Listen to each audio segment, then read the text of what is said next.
Sallallahu alaihi wasallam. Sallallahu ala Muhammad.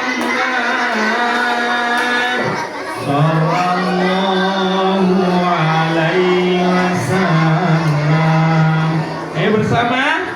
Sallallahu ala Muhammad.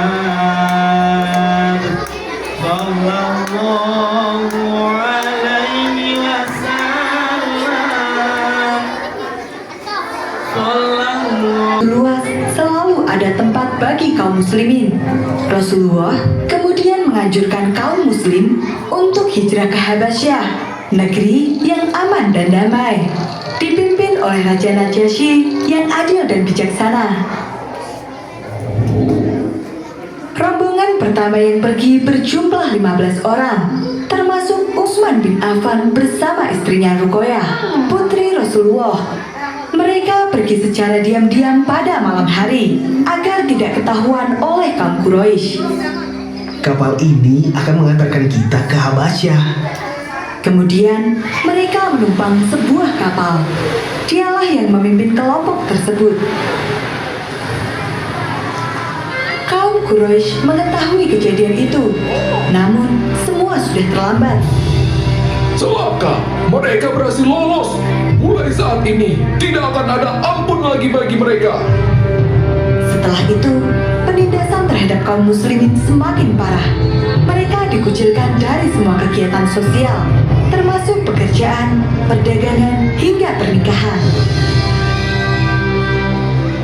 Akhirnya Rasulullah memerintahkan kaum muslimin untuk kembali hijrah ke Habasyah. Rombongan kedua yang berangkat berjumlah 101 orang dan dipimpin oleh Ja'far bin Abi Thalib. Kali ini kaum Quraisy tidak tinggal diam. Mereka mengutus Amr bin Ash dan Amrah bin Walid ke Habasyah untuk mengganggu kaum muslimin. Bawalah harta benda ini sebagai hadiah. Kalian harus membuat Raja Najasyi mengusir kaum muslimin itu.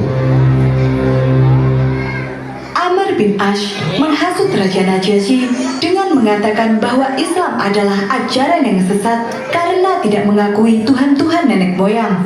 Mereka juga berusaha membujuk dengan bermacam-macam hadiah. Namun, Raja Najasyi tidak percaya begitu saja. Aku akan mendengarkan pendapat dari kedua belah pihak. Dia kemudian memanggil salah satu perwakilan kaum muslimin. Dalam kesempatan itu, Ja'far bin Abu Thalib berperan sebagai juru bicara.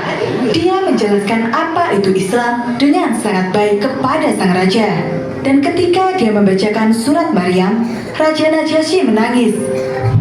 Sesungguhnya, ini dan yang dibawa Isa benar-benar keluar dari satu cahaya yang sama.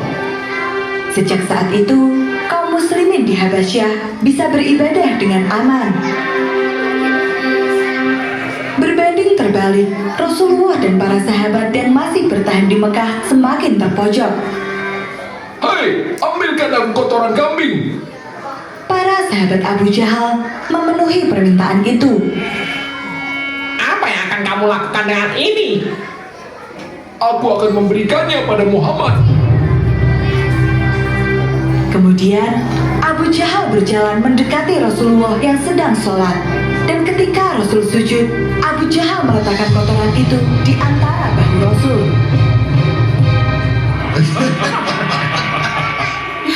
Rasulullah tetap dalam posisi sujudnya hingga Fatimah Az-Zahra membersihkannya sembari meneteskan air mata.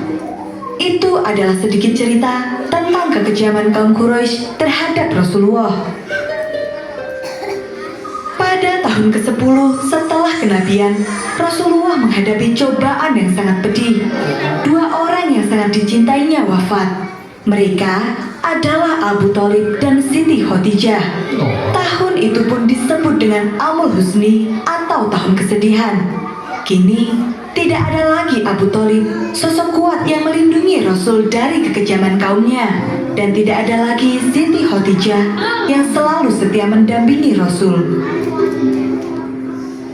Kaum Quraisy memanfaatkan kesempatan itu untuk menyerang dan menghina Rasul terus-menerus. Hingga akhirnya Rasul memutuskan untuk hijrah ke Taif. Di sana ada kerabatnya yang menjadi pemimpin besar yang dapat menerima dakwah dan melindunginya. Maka berangkatlah Rasulullah bersama Zaid bin Haritsah.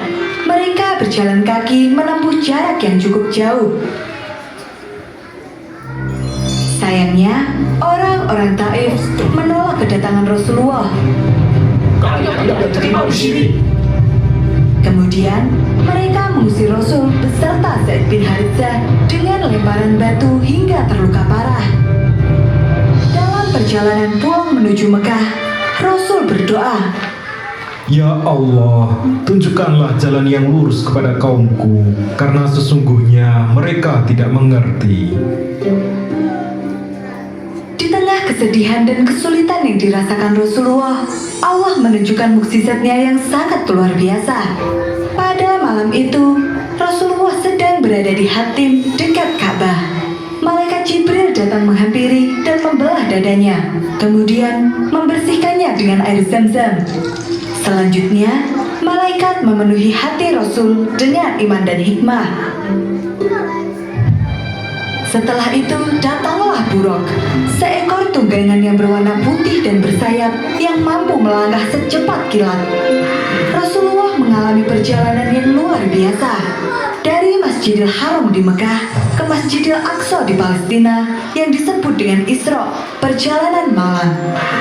Setelah sampai di Masjidil Aqsa, Rasulullah melakukan sholat 2 rakaat.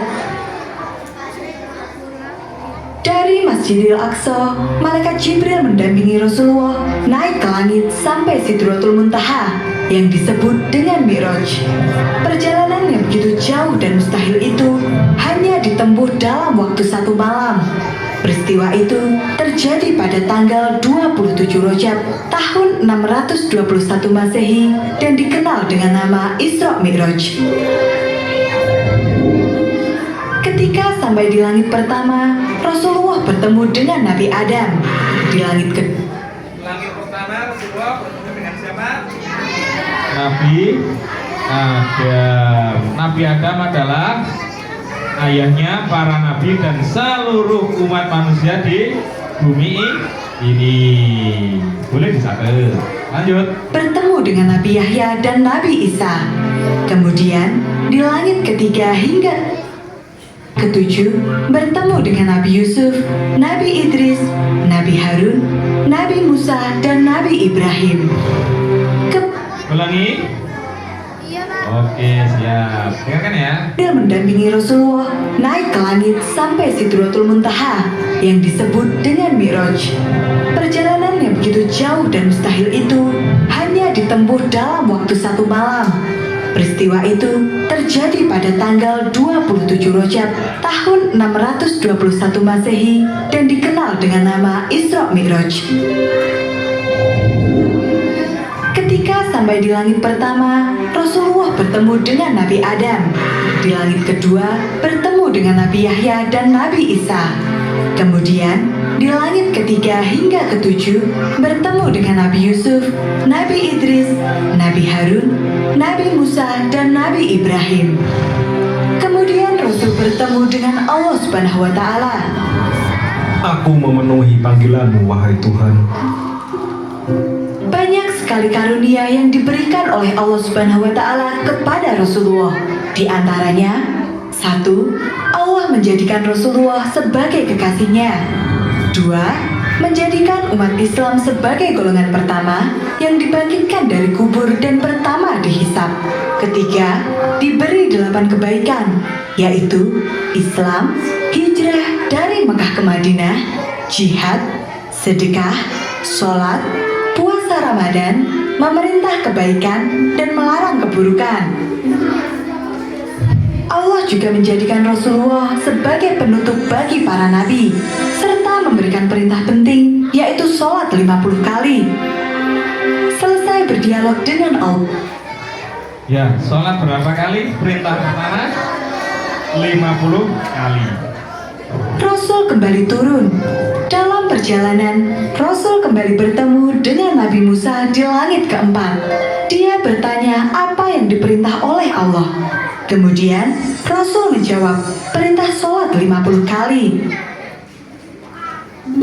Maka engkau dan umatmu tidak akan mampu mengerjakannya. Kembalilah kepada Tuhanmu dan mintalah keringanan bagimu.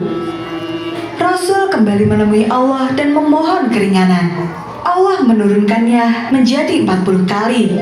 Namun 40 kali masih dirasa berat dan Rasul pun kembali memohon keringanan. Hingga akhirnya kewajiban sholat berubah menjadi 5 kali. Selain mengunjungi surga, Rasulullah juga diajak melihat neraka. Rasul bertemu dengan malaikat Malik, sang penjaga pintu neraka. Kemudian Rasul melihat isi neraka. Api membara sangat besar seolah dapat membakar apa saja. Di dalamnya ada manusia dalam berbagai bentuk, dan mereka semua sedang menjalani siksa yang begitu pedih, sesuai dengan amal perbuatan ketika hidup di dunia. Ketika Rasul kembali ke bumi, Rasul kemudian menyampaikan apa yang dialaminya. Saat itu, Rasul bercerita kepada Abu Jahal dan kawan-kawannya. Sekali lagi, mereka tidak mau percaya. Bagaimana bisa manusia pergi sejauh itu dalam waktu 1 malam? Apa yang engkau katakan itu mustahil bisa terjadi. Kabar tentang peristiwa Isra Mi'raj itu pun segera tersebar ke seluruh penjuru kota Mekah. Dan Abu Bakar, salah satu sahabat sekaligus tokoh besar, menyatakan bahwa dia percaya pada semua yang dikatakan Rasulullah. Karena itulah Abu Bakar mendapat gelar Asy-Siddiq yang mempunyai arti membenarkan. Iman dan takwa kaum muslimin pun semakin meningkat. Namun, perjuangan mereka melawan kaum Quraisy masih panjang. Halo teman-teman, ini selesai videonya ya. Oke. Cepat tapi ini 15 menit lebih ya.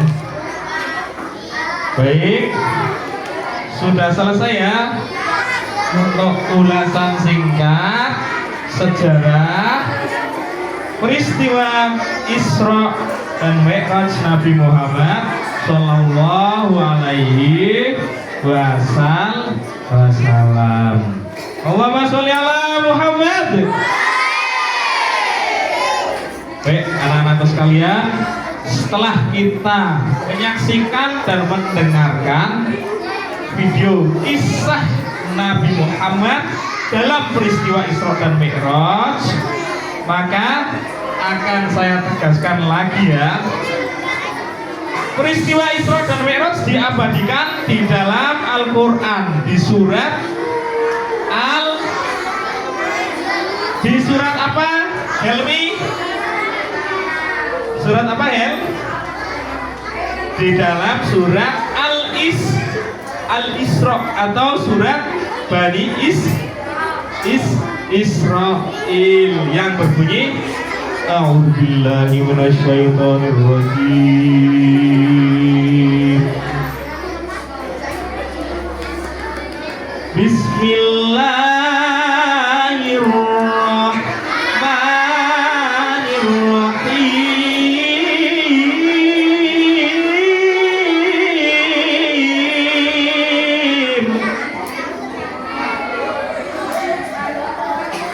Subhanalladzi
Isra. Subhanalladzi asra. Maha suci Allah yang memperjalankan. Memperjalankan artinya adalah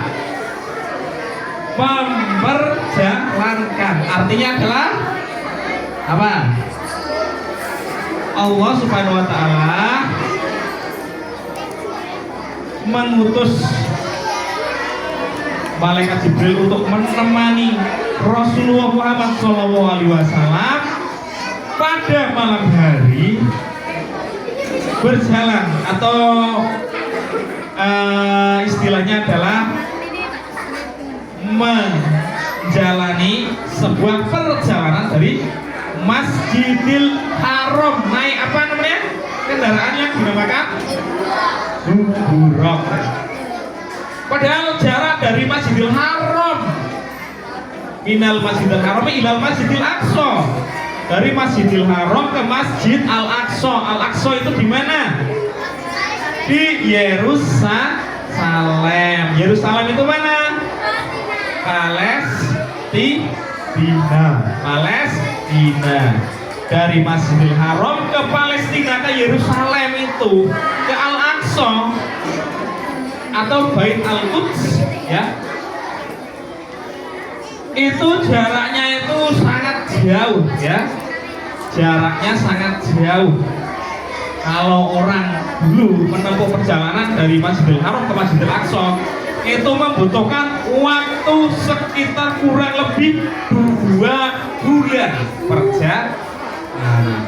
Tapi karena ini perintah Allah dan suatu kebesaran Allah, maka perjalanan dari Masjidil Haram ke Masjidil Aqsa, bahkan dari Masjidil Aqsa ke Sidratil Muntaha sampai kembali lagi ke Masjidil Haram hanya dalam waktu 1 malam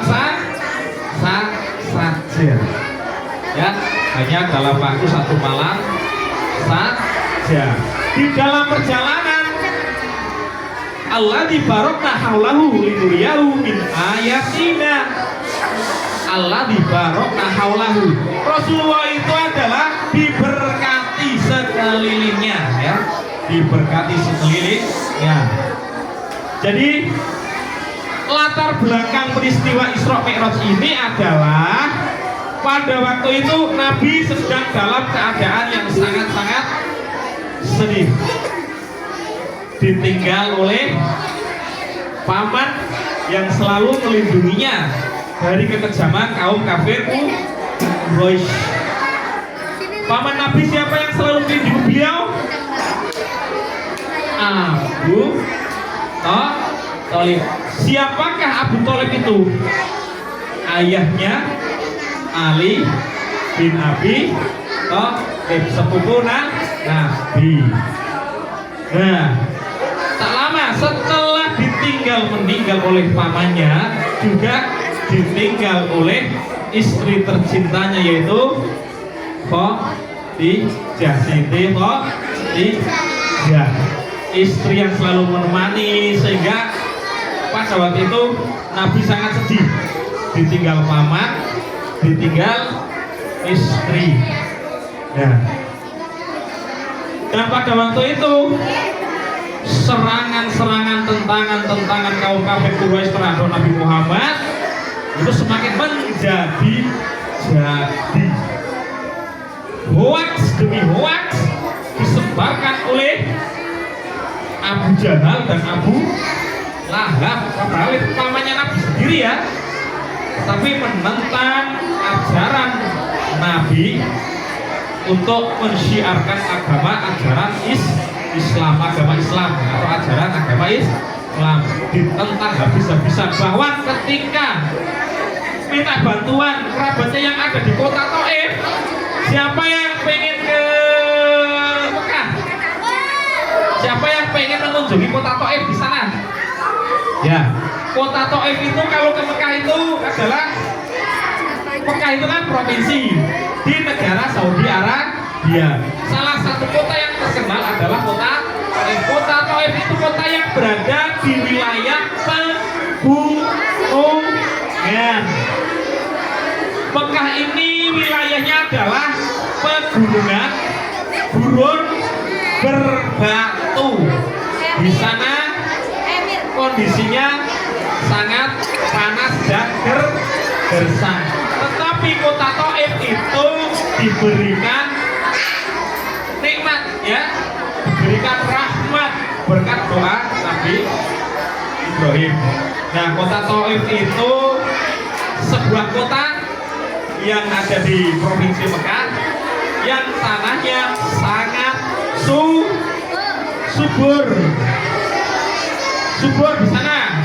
Bahkan pertanian hasil dari pertanian yang ada di Saudi Arabia itu sebagian besar disuplai dari kota Taif, ya. Itu pegunungan, ya, gunung. Kita kalau mau perjalanan dari Mekah ke Taif itu naik bis, itu waktunya berkisar antara 1 sampai 2 jaman tergantung kondisi jalan dan cuaca, ya. Kebetulan saya dulu pernah ke sana, ya. Ketika saya ke sana perjalanan dari kota Mekah ke kota Taif itu jalannya itu hujan, ya. Hujan karena pegunungan. Jadi Taif itu tidak panas seperti Mekah. Taif itu suasananya, udaranya sejuk, adem, itu, ya. Jalannya nanjak di sana. Kota Taif itu dihuni oleh, kalau sekarang adalah orang-orang kaya. Orang-orang kaya, saudagar itu malah membuat rumah itu tinggal di kota Taif ini, ya. Kerabat Nabi juga termasuk kaya-kaya di Taif itu. Tapi yang semula mau membantu akhirnya menolak Nabi Muhammad SAW. Karena apa? Sudah dihasut oleh Abu Jahal dan Abu Lahab, paman Nabi yang menentang syiar agama Islam. Dianggap Islam itu agama yang sesat lah. Nah, di tengah kesedihan itulah Allah menghadiahi Nabi Muhammad dengan peristiwa Isra Mi'raj. Coba saya ulangi lagi, Isra itu apa? Perjalanan Nabi Muhammad dari Masjidil Haram Mekah ke Masjidil Aqsa Palestina. Nah, Mi'raj itu perjalanan Nabi dari Masjidil Aqsa ke Sidratil Muntaha. Di situ ada ilmu pengetahuan yang bisa dibuktikan secara ilmiah pada masa zaman modern atau kemajuan seperti sekarang ini, bahwa atmosfer bumi langit itu terdiri dari 7 lapisan. Ternyata setelah diteliti ilmuwan, oh benar, langit itu terdiri dari 7 lapisan. Seperti yang diberitakan atau diwahyukan Allah Subhanahu wa taala di dalam Al-Qur'an surat Al-Isra ayat pertama itu, ya. Seperti itu, ya. Atau dalam surat Al-Isra, kalau kita mau mengkaji lebih lanjut surat Al-Isra, ini isinya jawab sangat bagus, ya, sekali. Itu, ya.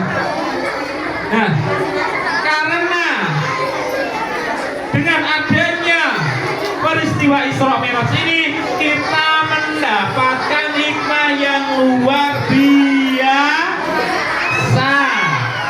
Halo.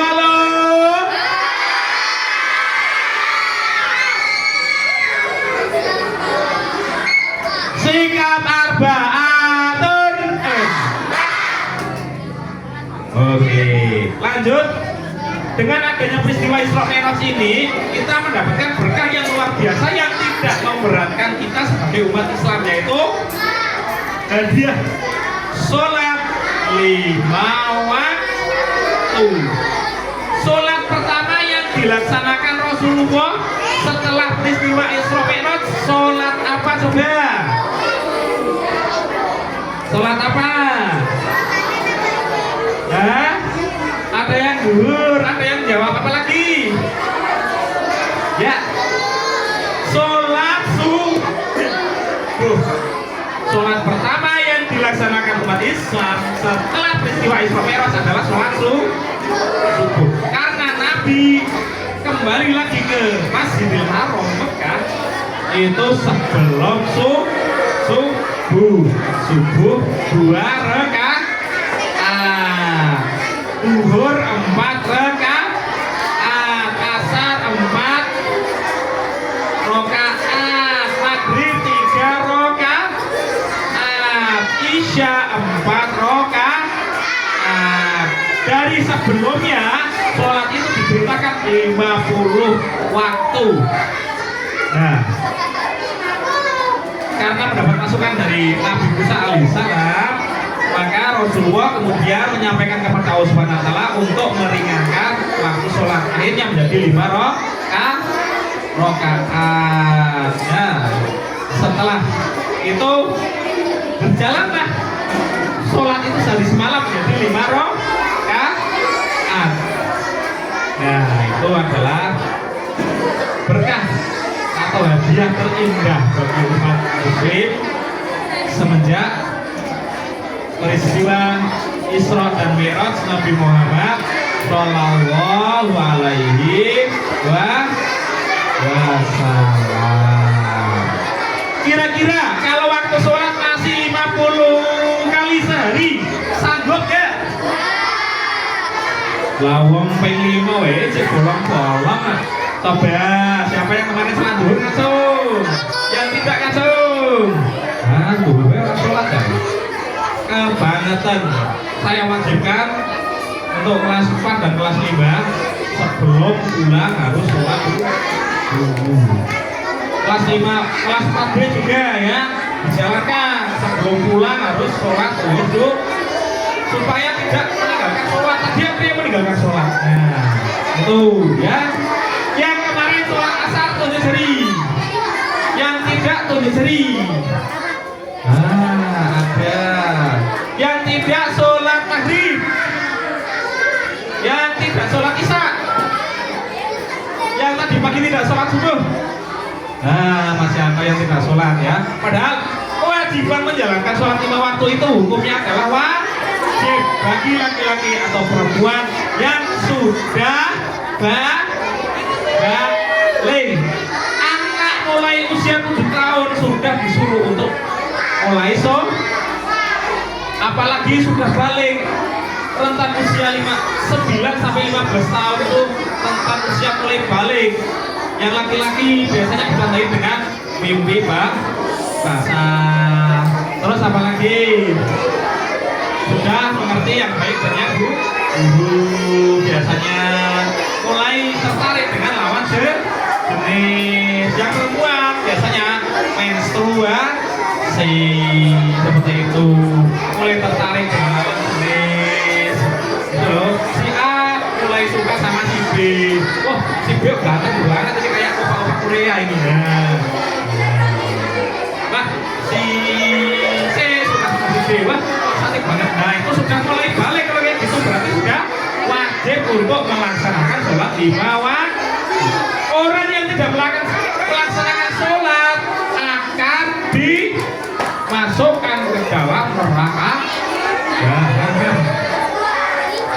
Seperti di peristiwa Isra Mi'raj itu, Nabi Muhammad diperlihatkan kenikmatan surga bagi orang-orang yang beriman dan bertakwa. Di surga itu mengalir sungai. Sungai itu mengalir susu dan anggur. Ada juga arak. Arak itu kalau di surga menjadi halal, kalau di dunia haram, ya. Nah, kemudian juga melihat sisi lain neraka. Neraka itu isinya apa? Ada orang dibakar utuh, dibakar bur, langsung melebur, habis badannya, seluruhnya habis menjadi habis.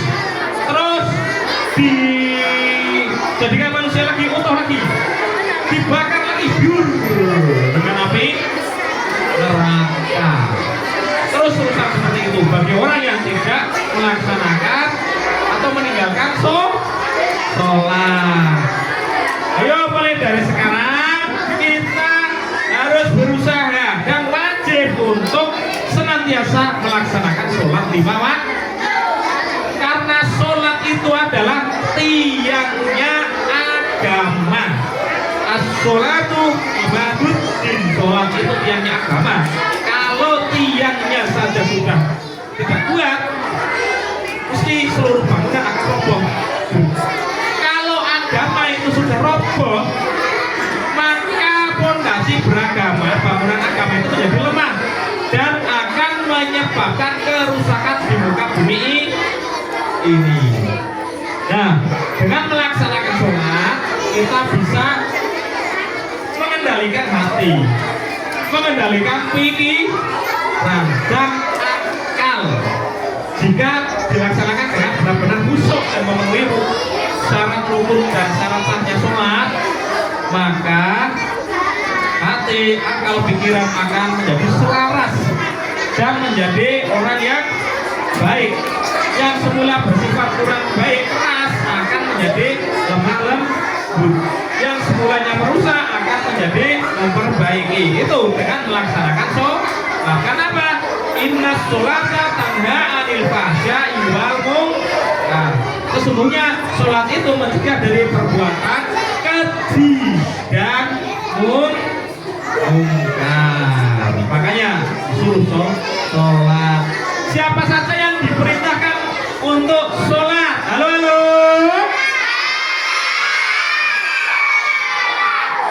Siapa saja yang diperintahkan untuk sholat? Apakah hanya manusia? Siapa saja yang diperintahkan untuk sholat? Allah dalam Al-Quran menerangkan bahwa khalaqtul jinna wal insa illa liya'budun.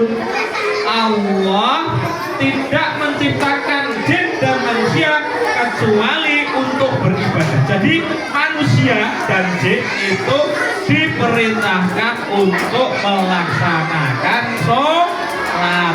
Wajibnya 5 waktu. Masih ada sholat yang lain, yaitu sholat-sholat sunnah. Seperti itu. Jadi hikmah dari Isra Mi'raj ini adalah bahwa Allah itu selalu hadir dikala kita itu mendapatkan cobaan. Allah itu akan selalu hadir manakala kita selalu mendekatkan diri kepada Allah Subhanahu wa ta'ala. Semangat perjuangan yang luar biasa yang dilakukan oleh Nabi Muhammad dalam berdakwah, sehingga sekarang ini Islam menjadi agama yang besar, memberikan rahmat kepada seluruh alam. Ya, mari kita teladani dan dijadikan inspirasi peristiwa Isra Mi'raj ini untuk meningkatkan keimanan dan ketakwaan kita kepada Allah Subhanahu wa ta'ala. Tidak ada balasan lain untuk orang yang beriman dan bertakwa kepada Allah Subhanahu wa ta'ala selain surga. Siapa yang ingin masuk surga? Acung. Siapa yang ingin masuk neraka? Acung. Loh, kok ada yang acung? Masuk neraka acung. Ya, dengan beriman dan bertakwa, istiqomah menjalankan sholat 5 waktu, insya Allah umat manusia akan masuk ke surganya Allah